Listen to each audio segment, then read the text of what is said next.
Welcome to the Joy of Cruising podcast with your host, award-winning author Paul C. Thornton, a weekly conversation with the amazing cruisers featured in the Joy of Cruising books comprised of The Joy of Cruising, Cruising Interrupted, new release, The Joy of Cruising Again, as well as other fun, informative global cruise personalities. It is the next best thing to cruising, hearing about cruising from the unique and diverse perspectives of Paul's amazing guests. If you hear about a cruise that interests you, book it at www.thejoyofcruising.net. It helps support the channel through our partnership with Where's Walters Travel. We really appreciate your feedback, so leave us a text. Paul can't reply, but he may read your text on air. Hello, passionate cruisers. This is Paul, and this week on the Joy of Cruising podcast, I am delighted to welcome Jill and Jerry, creators of Cruising Canucks, the Canada-based blog, YouTube channel, Facebook group, and Instagram platform. I always enjoy meeting new passionate cruisers who are like me, curious about what the cruising world offers, who go out of their way to share their findings with you. Thank you to my friends Paul and Carol Love to Travel, who, as you know, were on the Joy of Cruising podcast a few weeks ago, for introducing me to Jill and Jerry. I consider cruise bloggers, vloggers, and content creators as cruise community champions and have featured them in my various books in the Joy of Cruising trilogy and on the Joy of Cruising podcast. Passionate cruisers like Jill and Jerry epitomize the joy of cruising. They are so passionate about cruising that they want to share it with the world. They champion the cause of cruising, and at the same time, they are champions to the cruise fans who listen to them and watch them by providing them with free, useful information, reviews, videos, photos, and cruise tips to cruisers planning a voyage and prospective cruisers considering their first cruise. I've enjoyed Jill and Jerry's videos at the Cruising Canucks channel, and it is now my pleasure to chat with them and to share their story with the listeners of the Joy of Cruising podcast. Welcome, Jill and Jerry, Cruising Canucks, to the Joy of Cruising podcast. Hi, Paul. Thanks for having us today. Yes, thank you very much. We're very excited to be here. We are. So how are you both doing? We're doing really well. We're getting really busy. We're about ready to leave tomorrow for a cruise. So you know how that is. The excitement is building. Suitcases are... I would leave tomorrow. I would be like a little kid at Christmas. So where are you going tomorrow? Absolutely, that's true. So our next cruise is going to be on the Volendam out of Montreal. So we are making our way to Toronto to make our way to Montreal. It's a bit of a journey from where we live. We live a long ways away from Montreal, so it's going to be a couple of days of travel in between automobiles, train, a little bit of everything, and then even an air crane in there in the way coming back. Yeah. So Volendam, that's Holland America line. It is. It is Holland America's smallest ship, and it will definitely be the smallest cruise ship that we'll have ever been on. Yeah, and that's kind of ironic because we're just finishing getting off the biggest ship we've ever been on. So it's going to be a big shock to the system, I think, to see what it's like. Have you been on Holland America? We have. We started cruising with Holland America. 2019 would have been our first cruise with Holland America, and we've since cruised with them for a total of 5 times. This will be our 6th cruise with them. Yep. Well, I have to admit, I've been cruising a long time, and I've never been on Holland. In 24 and 25, my wife and I are on this thing. We keep putting stuff on the bucket list, but we never take stuff off. So we're on this bucket list checking effort, and so one of those items that I'm checking off is my first time through the Panama Canal, and that will also be my first cruise on Holland America. Oh, lovely. What ship will that be? The Rotterdam. Oh, nice. Beautiful ship. My favorite ship, I think. So you said I think I heard you say you're going on the smallest one you've been on, and you just got off the largest. What was that? That was the MSC Seashore we just got off back in late February. Yeah. Okay. That was our that your first MSC? That was our second MSC. We were on the first one. We were on the Seashore 6 months earlier, last September. Seaside. Or Seaside. Sorry. Yeah. Mm-hmm. Yeah. I went on MSC for the first time at Christmas. I went on a cruise with my extended family, And of course, it's always great to be with family. I had, there are a lot of mixed reviews about MSC. So I did a podcast on it. It actually was better than I expected, but nevertheless, I had one major negative. But this is about you. So in fact, I'll ask you in a minute. You've told me a couple. I'll ask you in a minute, what are your recent cruises you've been on? But before we talk about cruising and the Cruising Canucks, am I saying it right, Cruising Canucks? That's right. Yeah. Yeah. Yep. Tell our listeners about yourselves, where you're from, where you live, your professional background, family, how'd you meet, anything you would like to share. All right. I guess I'll start. Sure. And, so we live in Northern Ontario. We are kind of out of the way for getting to cruises easily. We're around 8-hour drive north of Toronto is where we live, in a little tiny town. The town we live in only has 200 people in it.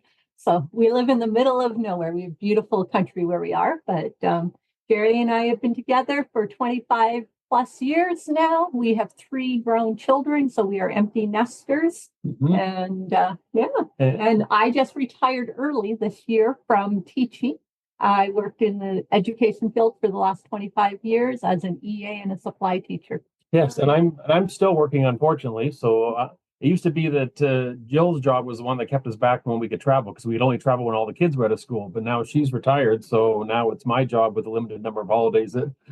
So I actually forecast the weather for a living. I do that for emergency services for like forest fires and floods. So that's my daytime job, and I do a lot of overtime with that, because when it's really busy, you put in all the hours you can to meet the need.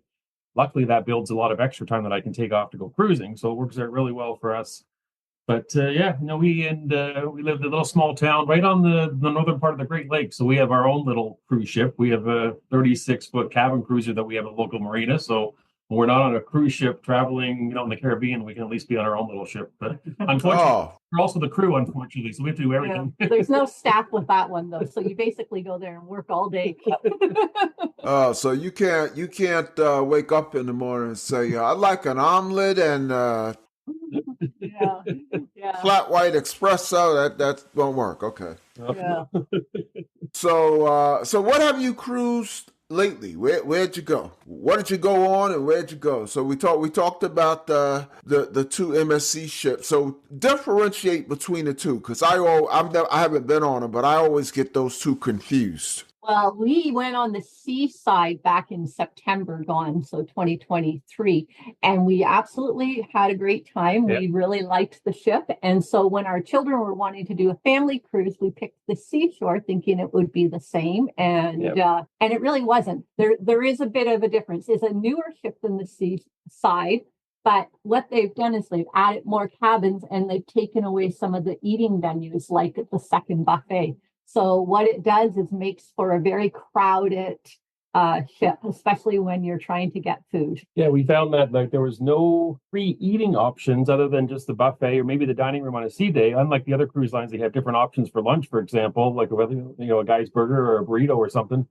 Nothing like that at all. That you were really squeezed into this buffet, and it was a different experience than the first time. We had a good time the first time. The second time, because there's 2 buffets on the seaside, only one on the seashore. And we definitely noticed the difference with more people and less public spaces for dining and enjoying the ship. So we were a little frustrated after getting off the seashore, because we had such a good time on the first round. So now we're not sure what the real MSC is. Yeah. Is it the positive? It's funny that you said that about I was surprised when you said they took away a buffet. My major complaint, it was a pretty good review. I did a podcast on MSC. It was a pretty good review, but my major complaint, which for a lot of experienced cruisers from other lines makes it kind of a one and done, is what you said. It was almost a direct quote, and that is, there's no complimentary food options other than the buffet. As a result, that makes the buffet an absolute madhouse. And when you come from, a carnival with Guy's Burgers or an NCL, where you can go at 3:00 in the morning and order a Reuben or whatever. I mean, every ship I've been on, every ship, or in modern times, I know when they started out, I can remember there was no such thing as, complimentary dining options other than the main dining room. But every line I've been on, there's food other than the buffet and the main dining room. And I'm not talking about the specialty restaurant. I'm talking about complimentary food, something, you know. Yeah, that's what we found so puzzling. And it was needed in such a way just because we've never seen lines trying to get breakfast and lunch like that ever on any cruise ship.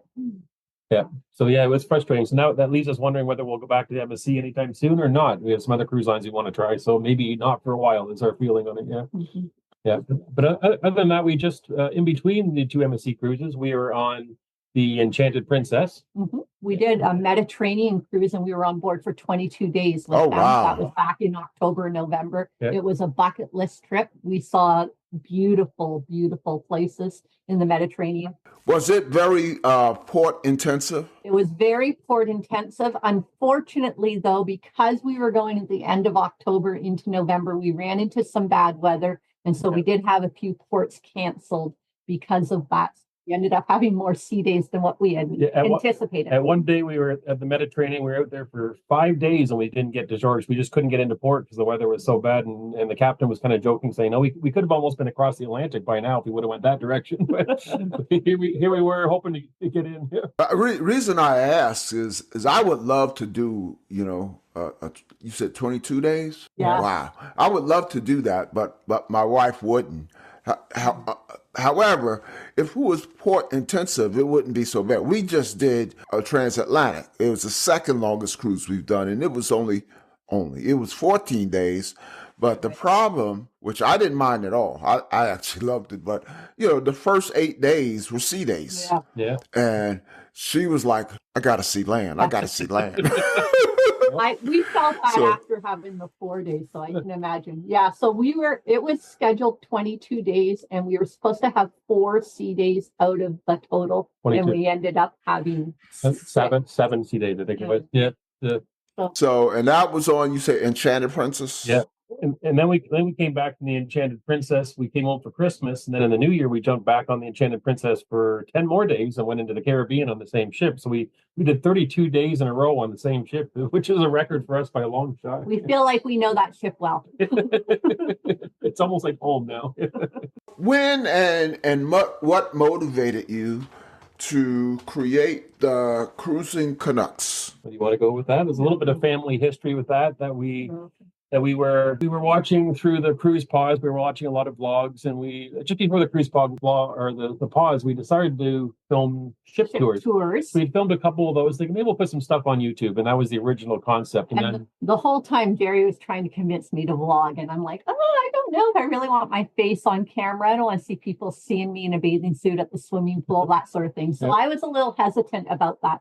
And then COVID hit and we were at home watching other vloggers that were doing it. And Jerry looked at me and he said, "Wouldn't you give anything just to have a video of your dad on a cruise ship with your mom?" So we lost my dad when he was 58 years old due to cancer.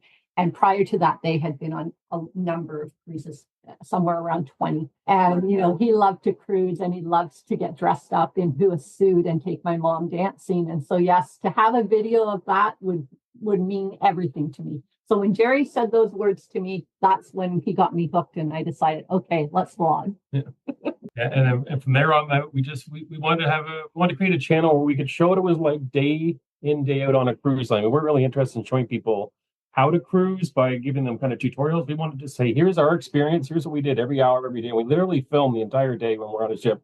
Yeah, we feel like we're not experts on cruising. We love to cruise. We've been on 44. Well, we're about to be on 44 cruises now. You know, we just wanted to share. We have so many friends and family that has never cruised before that keep asking us, "Why are you so addicted to this? Why do you keep doing it so much?" And it's easier to show than to tell. Yeah. So Have you converted any of those folks? Yeah, we have actually. We have converted a few people. We just had our very first group cruise on the Enchanted Princess, and one of the members that joined us on our group cruise was a good friend of ours that had never been on a cruise, had never even left Canada, I don't think at the time, and fell in love with cruising and has booked another cruise with us. So yeah, we have done that. That's music to my ears. I love to hear that. Yeah, we've been amazed at how many people have sent us messages saying that they've never cruised before, they've never traveled before, they've always stayed home.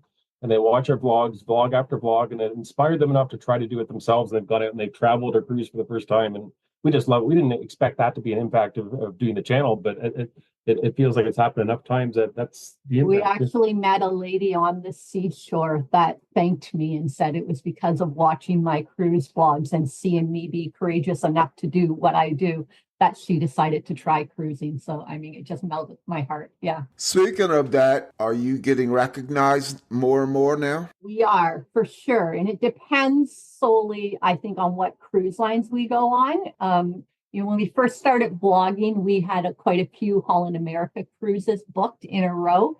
And so the majority of our followers were Holland America fans, I would say. And so definitely getting on a Holland America ship, we feel like we're recognized more than some of the other ones that we haven't blogged as much. But so, yeah. Even on Princess, we went on there with 60 some odd people that were part of our group cruise, but it ended up being a group cruise of like 200 to 300 people because there was at least 100 and some odd people that recognized us on top of the people that came for the group cruise. So we're definitely getting some notice when we get on the ships now. So which is fantastic because they all have a story to tell about how they found you or what they like about cruising, or they want to know your favorite ship. So it's a great icebreaker with people when you meet them. Yeah, we've met some wonderful people for sure.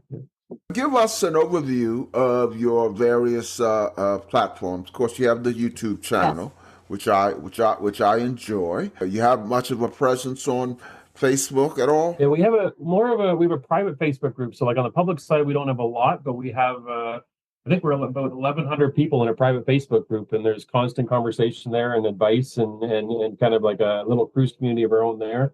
Right. And then we also have Instagram that we use Instagram to post kind of live things that are happening. So we go on the ship next week, we'll start putting a lot of Instagram posts out about what we're doing every day, what's going on, and that type of thing. And then we come home, Instagram goes quiet, and then our YouTube picks up. So those are our two big platforms, with Facebook kind of being where we do the engagement with our community and talk to people and kind of go one-on-one with people. Yeah, for sure. Yep. I invite you to join the Joy Cruising Podcast Facebook group, because you'll see some of the other shows being promoted. And then, as your show approaches, you'll see that being promoted. And I'm starting to tell new members now, I say, I want to make the group engaging, interactive. I said, whatever you have on your mind about cruising, ask, because I have the top cruise personalities in the world are members of this group because they've been on the podcast, So I said, I very well may not know the answer, but your question will get answered. So I invite you to join just so you can lend your expertise. Thank you. Yeah, we will for sure. It's amazing because we find even with our private group of cruisers that we have on our Facebook group, there's lots of things that we have learned from some of their experiences. So we're constantly now using our Facebook group to ask them questions. We're learning a lot from them also. Yeah. Sure. Yeah, I consider myself a cruising expert, and I've been on other podcasts, but that's only because I have people like yourself on the show. I'm constantly, I told you, I think I alluded to my ever expanding bucket list. Yeah. That's why it's ever expanding, because I keep finding out from bloggers and vloggers and influencers and content creators and whatever. Oh, you should try this. And so I'm doing things that and that's like I mentioned earlier, 24 and 25, I'm doing things that I never would have guessed that I would do. So I just got off, I think I told you, I just got off Virgin. Yeah. And I remember when Virgin first came out, I said, nah, not for me. No buffets, not for me. And but I'm different now. I'm not enamored of buffets anymore, especially after COVID. Virgin said no kids. I said no kids. Nah, not for me, because I used to always cruise with my granddaughter. Now she's a teenager, and she only has so much time for granddaddy. So I'm teasing her, but anyway. So let's go back to the beginning.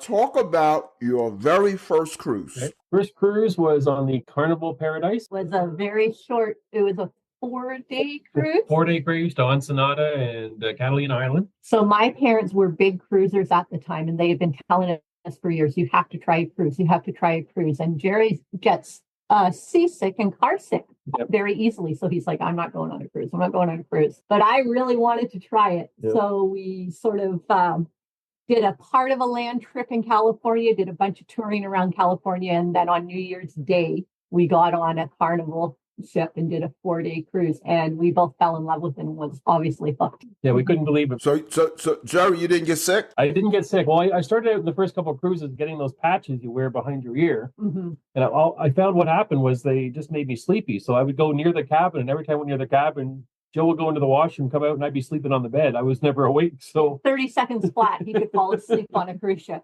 Yeah. So I eventually, I guess, got used to it. I got somehow, luckily, it kind of went away, and I don't get seasick at all. I still get car sick, but I don't get seasick. And the funniest thing about that is we were on the Pacific coast coming back the last sea day, and in all of our 43 cruises, the worst weather we've ever had was that last night on that very first cruise.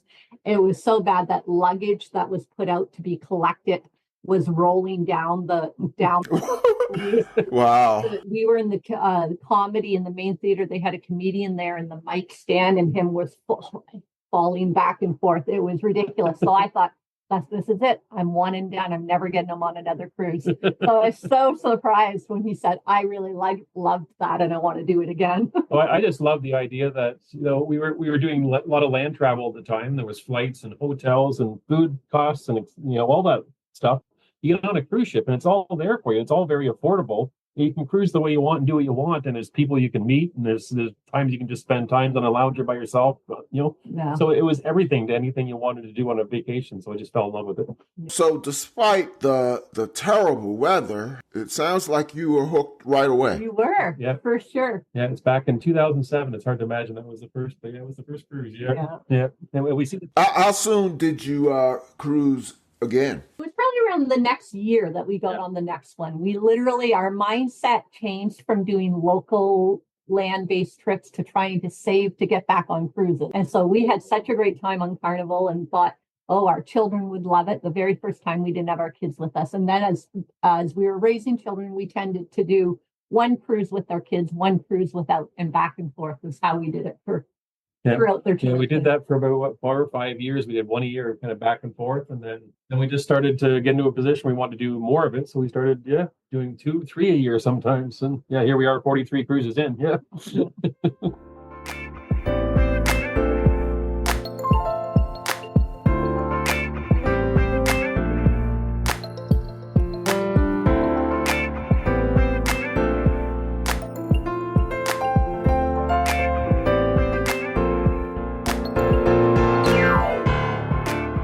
And so you were well into cruising, and then the COVID shutdown hit. That was devastating. Yeah. How did that impact you? I always, even though as cruise fanatics like we are, we should hate talking about COVID, but I always am curious as to how people who were in withdrawal, like I was, how did you deal with it? And sometimes I hear some great stories. I've heard people who say they ran a marathon, or they did some incredible bicycle thing, or they planted a garden. And one guy even volunteered, and he learned how to give shots, and so he was part of the vaccination program, So vaccination. I mean, other than climbing the walls, how did it impact? It was a little devastating at first for us because one of our children had a wedding planned on a cruise. Oh, wow. Had to cancel 50 people that were supposed to get married at the end of March. And so within 2 weeks of the cruise shutdown, we had to cancel her wedding. Yeah. So spent quite a while dealing with that because, there were some ramifications there, obviously. So on a personal note, it was very heartbreaking to watch our daughter's dream wedding just sort of be taken away. So that was the hardest part to get over. But I mean, we were very fortunate where we were, that our children and us, we were all safe and healthy. And our children who were in the middle of getting post-secondary school and starting lives of their own came home for a day or two and ended up staying for 6 months because of everything closing around them, right? Yeah. So all of a sudden, living back at home with us. And it was a frustrating time for us because we were just starting to become empty nesters. We had some more means as far as money to be able to travel more and cruise more. We had plans to do 4 or 5 cruises a year, and we had that many booked heading into the pause, and all of a sudden everything was shut down, and we're canceling all the cruises and all the dreams we had. And it was a real struggle in Canada because it took a long time for us to get back to cruising and getting permission even just to be able to leave the country. We had specific advisories: do not get on cruise ships long after everyone else was already cruising. To cruising, So- we were the last Canadians. Yeah. But we watched a lot of YouTube. That's how we got through it. A lot of cruise bloggers. I did a show with a cruiser from Canada. Actually, I had written about her in earlier. I have a couple of I have several books on cruising, and she was in one of the books, and she told me, like you, of course, she was subject to the government and couldn't cruise. However, what she could do is, have you ever heard of Le Boat? They're in Canada, and they're mainly in Europe, but they also happen to be in Canada. It's like river cruising, but without a captain. So you have to steer the boat yourself. And the reason that it's something that you don't have to have any boating license or any background, Yes. the reason is because it goes like really, really slow down the river. So she actually cruised well before the rest of your countrymates were allowed to cruise, while any of those who would, of course, knew about Le Boat. We have heard about that. But yeah, for us too, also, we did have, like we mentioned earlier, we have a 36-foot boat. And so that was our sort of haven We for had us. our own little. We had our own little cruise ship. We have a boat that has bedroom. Oh, that's From right. I that- forgot about that.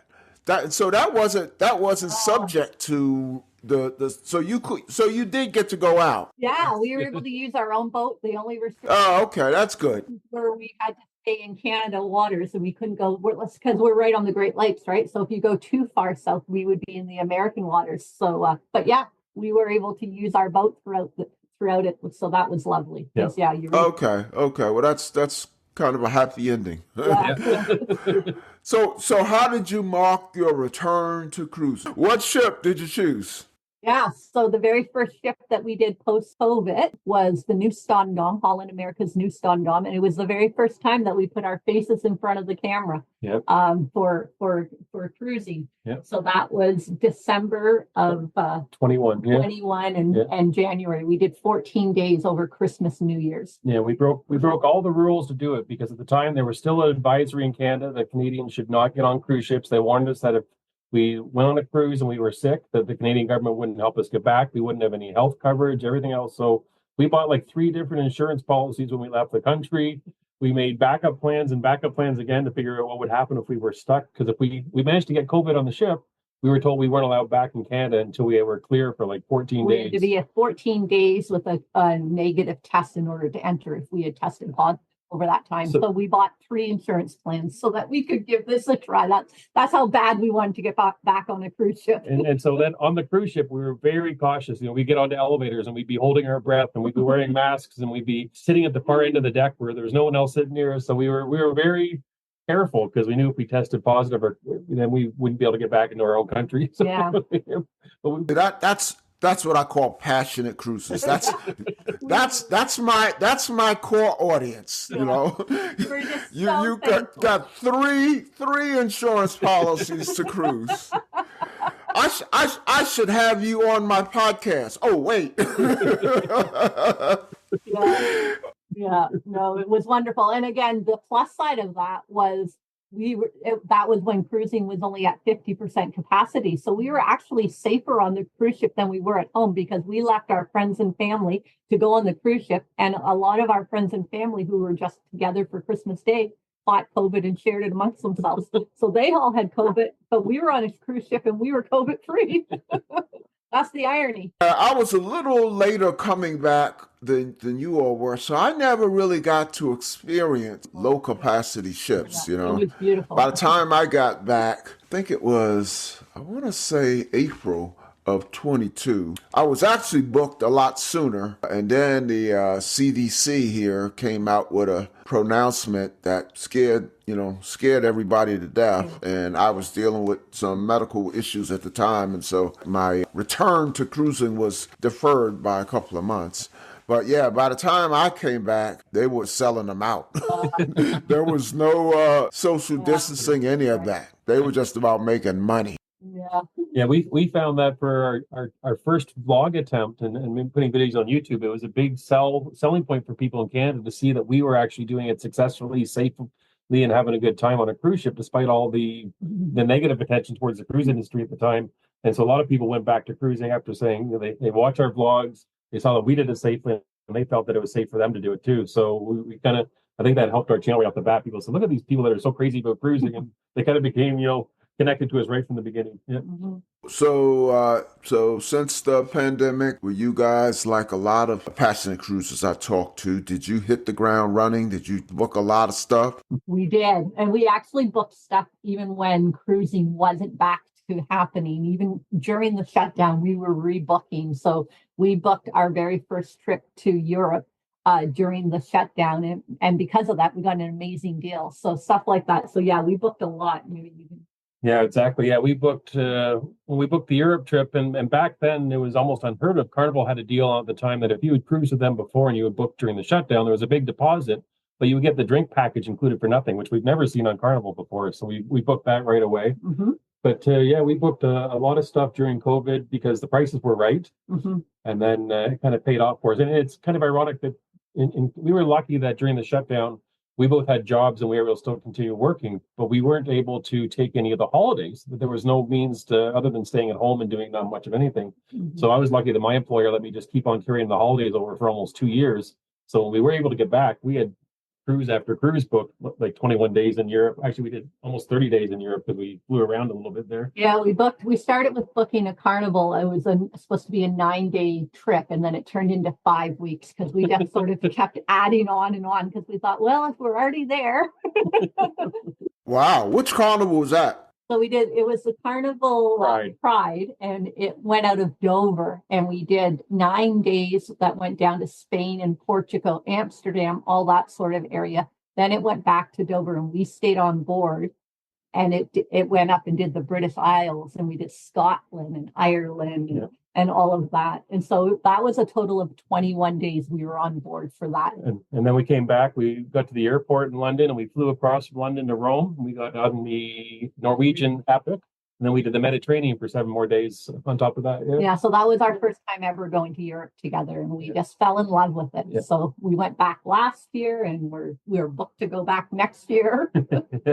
Now, when you went on Pride, did you encounter the singing maitre d'? Do you know that? You know who that is? Yes, we did. We did have him on. Was it on the Pride that we had him? I know exactly who you're talking about. He was on one of our ships with us. Yeah. Did he perform? Yes, he did. Yeah. Oh, great. Yeah. Yeah. Ken's great. He's been on the podcast. Oh, has he? Yeah. Yes. We ran into that on our last MSC cruise, kind of out of nowhere on the last night, I think it was, that one of the maitre d's all of a sudden started singing, and he was singing pop songs and doing kind of like a karaoke thing, but he was really good when going through the dining room singing to people. So it might be catching on. Yeah. Let's talk a little bit about the future. There's some great ships coming out in 24 and 25. Have you tried any, or any that you're anxious to try? We are booked to get on the Sun Princess. We're waiting until it comes back to North America, and we'll be taking a Caribbean cruise with the Sun Princess this fall. So that's the newest one that we'll be getting on. Yeah, we've got a bit of a challenge with new ships, only because we've come to really enjoy the small ships. And it seems that most of the small ships are the older ships. So we keep watching all the new ones coming out, hoping that maybe someone will build a smaller one again. But I'm not sure if that's going to happen unless you go to one of those more, luxurious type of cruise lines that have all small ships. Right. But yeah. When we vlogged the Rotterdam, it was a relatively new ship, and that was lovely to be on. But again, that's not a huge ship, right, compared to some of the ones that are out there now. Yeah, we keep debating whether or not we're getting into some of the mega ships and try them out. We've heard some good things from some people saying, give it a try. You might be surprised at how well they can get people around, and there's no crowd. So we're just kind of very anxious. Usually like 3,500 people is usually our limit. We get towards 4,000 or 5,000, then we're kind of shying away from those ships. So the new ships are a struggle for us, but we're still very curious.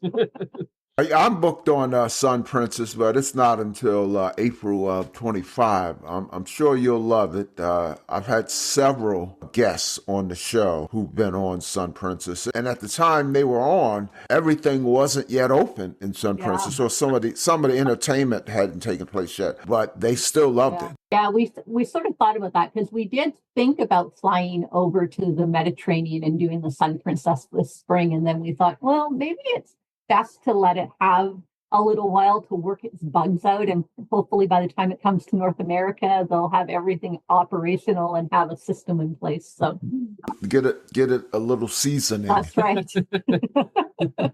When I'm on it, actually, next April, it is back in the Med. It's the Greek. I'm doing the Greek island. Nice. Yeah, we love Greece. Yeah. Anything else you have booked? Yeah, we have lots booked. We have several Holland Americas. We have Holland America booked, starting this week. Starting this week, we'll be on Holland. And then for the first time ever in the summer, we've been to Alaska before, but on a new cruise line this time, we're going on Cunard. We're going on the Queen Elizabeth for 9 days to Alaska. So we're very excited about that because we really love the dressing up and formal dining and that whole classic cruising feel. So we're thinking Cunard. Have you been on Cunard before? No. We haven't, no. So that's why we're excited to give it a try. So yeah, we are. I actually just had a tux delivered last week for Mr. Canuck to have he wears a suit on every formal night, but there's so many people on Cunard that still goes really, they give you themed nights, like we are going to have a black and white night, a masquerade ball night. So anyway, we have bought tux and I bought a gown, and we're looking forward to getting all fancied up for this cruise. Yeah, and then after Cunard, we have a bit of a gap there. We're still looking to book a couple of cruises, but we're kind of hoping to book kind of some last minute deals somewhere, although they're getting harder and harder to find is our experience. But then we are on the Sun Princess in the fall. Mm-hmm. And then we've got another Holland America booked for another group cruise in February of 25. And then after another Cruising Canucks group cruise, and that's in early 25. Yes, it's February 1st on the new Stadendam on 2025. Yes. Yeah. So, and then after. So you have some availability on that, right? We do. We're at around 50% of our reserved rooms have been booked at this point right now. So we've got about 55 people, and we're expecting possibly double. Yeah. If we get to 100, that'd be great. So go ahead, do a commercial. How can people reach out to you to get on the Cruising Canucks group cruise? Well, if they go to our website, which is cruisingcanucks.ca, they'll see a big banner there and a menu item. They can choose about the group cruise, and it gives all the details. There's even a form there they can fill out, and they can send it off to us, and then we get in touch with them and get them booked. So and say something about the itinerary. Yes, so we are and the show 7 days at Fort Lauderdale. Mm-hmm. And where are we going to? We're going to Grand Cayman. We're going to Cozumel. Yes. And we're going to Jamaica as well. Yeah. We're also going to the private island, Half Moon Key as well. Yeah. Mm-hmm. 4 stops on the cruise. Yeah. And right now we have, I think we're at 58 people have booked with us. And so we just had such a wonderful experience with our first group cruise this past January. We had 60 something people join us, and we just met the most wonderful people.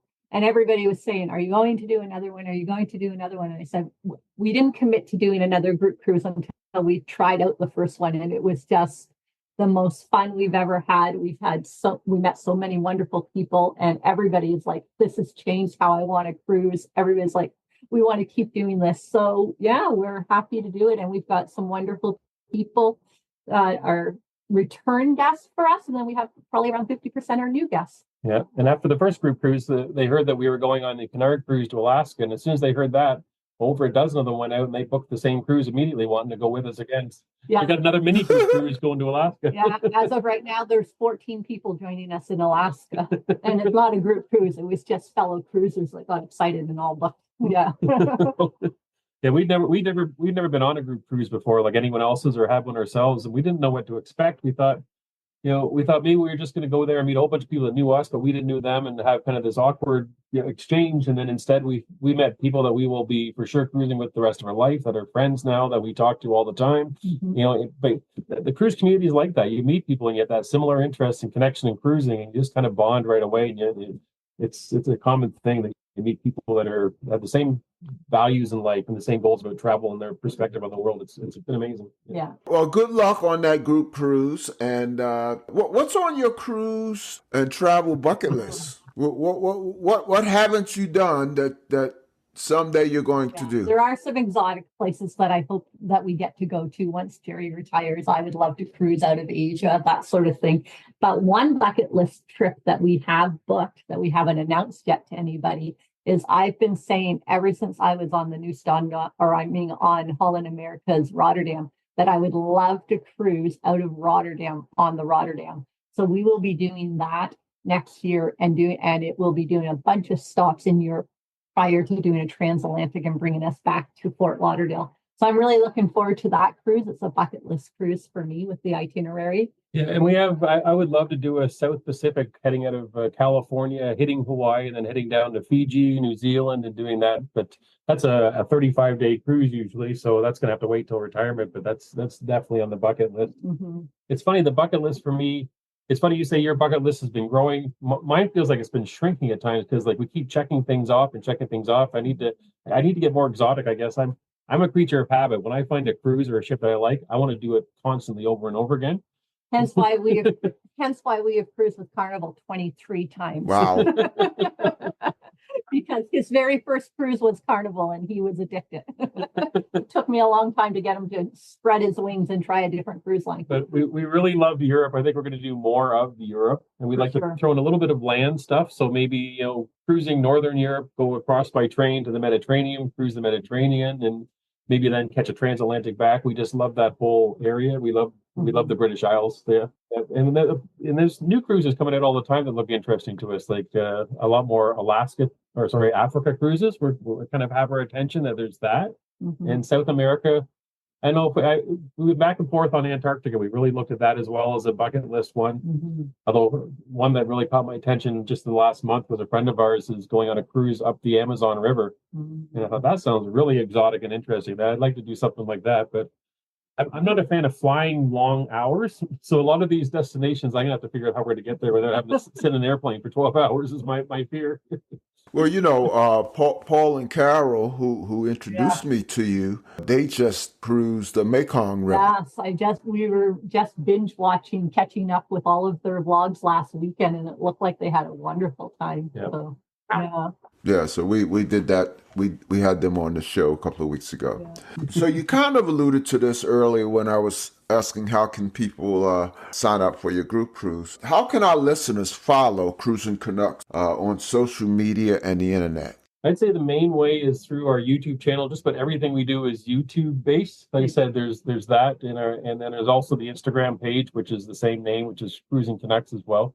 And we just recently started. Oh yeah, we started doing a little bit of this. We do a Sunday live every Sunday afternoon at 2:00 Eastern time, and we have good turnout, lots of engagement with people. But a lot of people started telling us that the busiest times are on their house, and they just listen to it. And we thought, well, we'll take it to live on Sundays, and we turn it back into a podcast on Monday morning. We cut out all the saying hello social stuff we do to people. We cut that out and leave the meat of the content in it for. And so on Spotify and Apple Music, we've now got our own little Cruising Canucks podcast, which is our live, just kind of re-edited. Called Banter on Board. Yeah, we call it Banter on Board. Yeah. all the best on that. But before we let you go, a couple of fun cruise questions or light cruise questions, and then perhaps an oddball question. So the first cruise question is a light softball, I call it, just to give me some ideas I can steal on my future cruises. What's your favorite cruise drink and cruise food? Well, I'm pretty classic when it comes to food. I love the formal nights and the cruise lines that offer surf and turf. I'm there anytime I can have lobster and steak. That's probably my favorite meal on a cruise ship. My favorite cocktail is probably a Cosmopolitan, although I do like I'm very adventurous when it comes to trying drinks, and that's part of the reason why I like it when we do have the drink package, because I'll try a drink I've never heard of before. So I have fallen in love with the Glacier Blue that Holland America used to always promote on their cruises. They've now taken it's called a Glacier Blue. They've now taken it off of their menu, but if you find a bartender that's worked with them a few years ago, they'll still make it for you. But All my right. secret drink I order.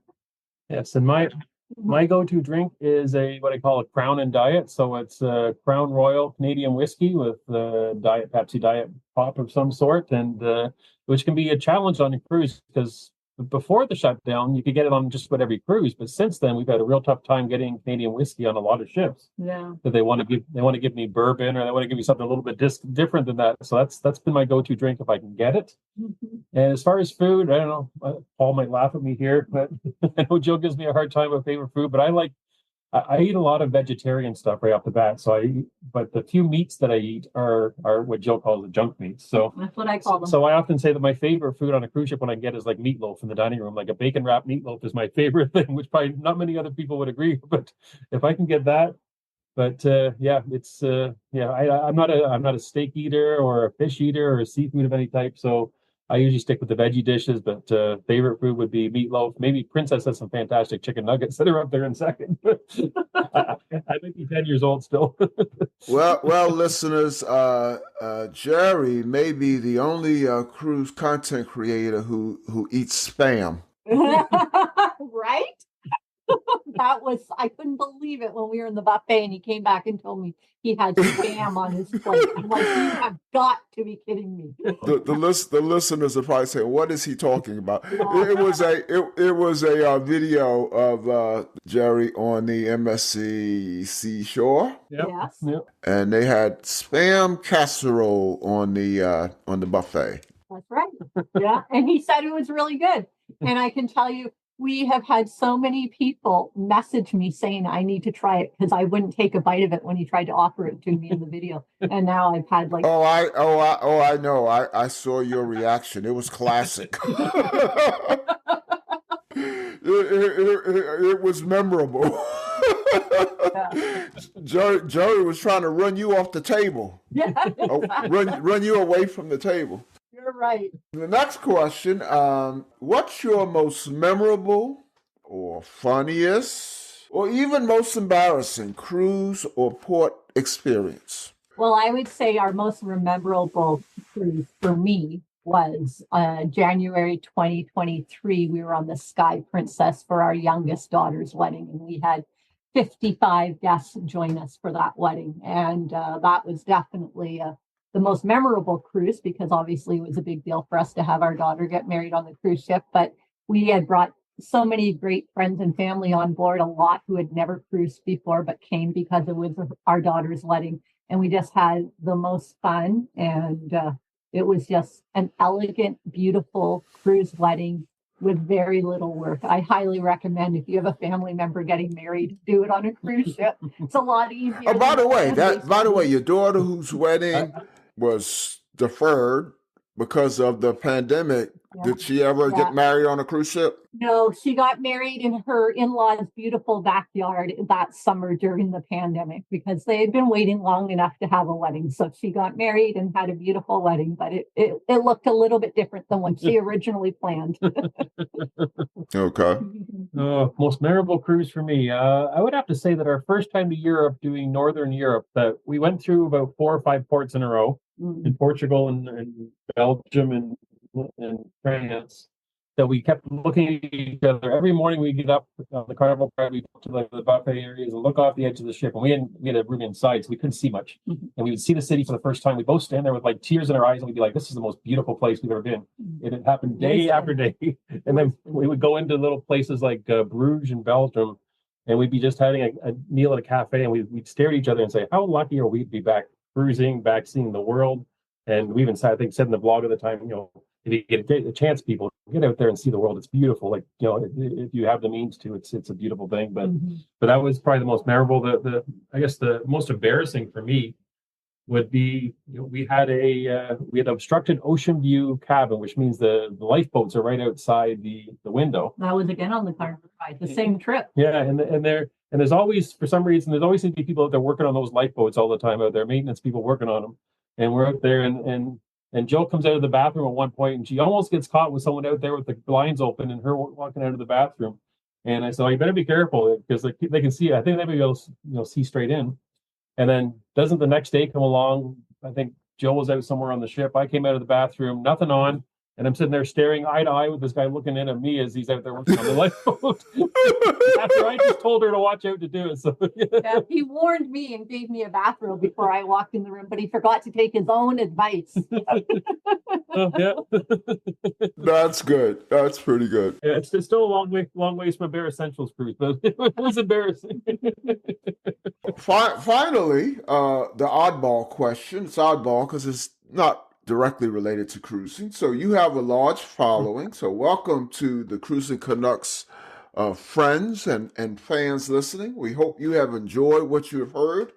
And we'll come back to the Joy Cruising Podcast, so check out other episodes. Jill and Jerry, share one thing that my listeners and your fans and friends don't know about each of you. Wow, that's a hard one, isn't What it? don't they know about that?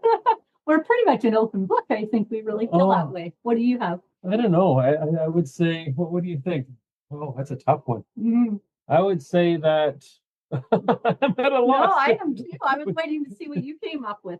I would say that one of the things that catches people off guard is it's so funny because it's the opposite thing. Each depends on who. So friends and family, they watch our vlogs, and what they don't know when they watch that and they're shocked to find out is that I speak to the camera. I seem to be kind of extroverted and kind of funny, and they met me my whole life and didn't realize that I had a sense of humor. They thought this can't be the same guy. So that's a kind of a surprise. It's very true. In person, Jerry's very quiet. He's the person that at a party, he's talking to one person off in the corner. He's not sort of the life of the party by any means. I had aunts and uncles that have known Jerry for 25 years and watched our first vlog, and they went, "Who is that man? That's not your husband."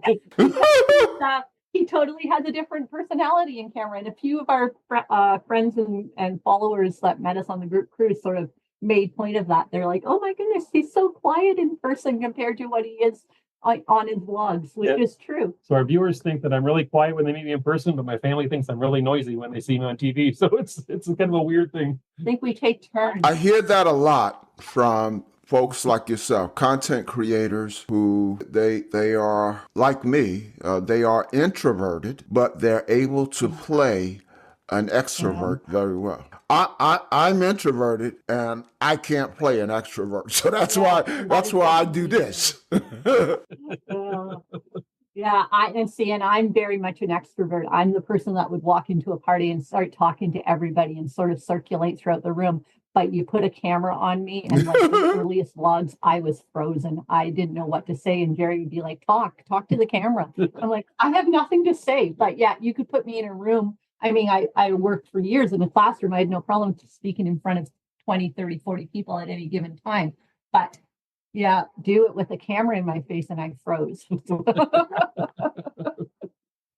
Well, Jill and Jerry, it is so good to meet you virtually. Thank you for coming on the Jerry Cruising Podcast. You clearly epitomize the joy of cruising, and I know you'll be sailing great cruises. So we would love to have you back. We'd love to be back for sure. Thank you.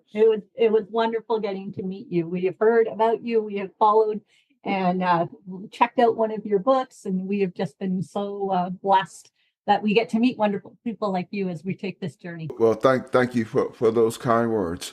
All the best to you and Cruising Canucks, and as I like to say, we will see you on the ocean. Oh, yes, thank you. The Joy of Cruising and Cruising Interrupted, each $16.99 plus shipping, and new release, The Joy of Cruising Again for $18.99 can be ordered at the link on thejoyofcruisingpodcast.com. For each of the 3 books, use the discount code Joy of Cruising Podcast and get $4 off. The Joy of Cruising books are also available at Amazon.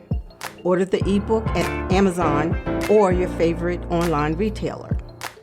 Stay in touch by joining the Joy of Cruising Podcast Facebook group or following the Joy of Cruising Podcast on Instagram. We're constantly adding new shows. Please leave a review and tell a friend about us. We hope you enjoyed this brief escape to the ocean. See you next week.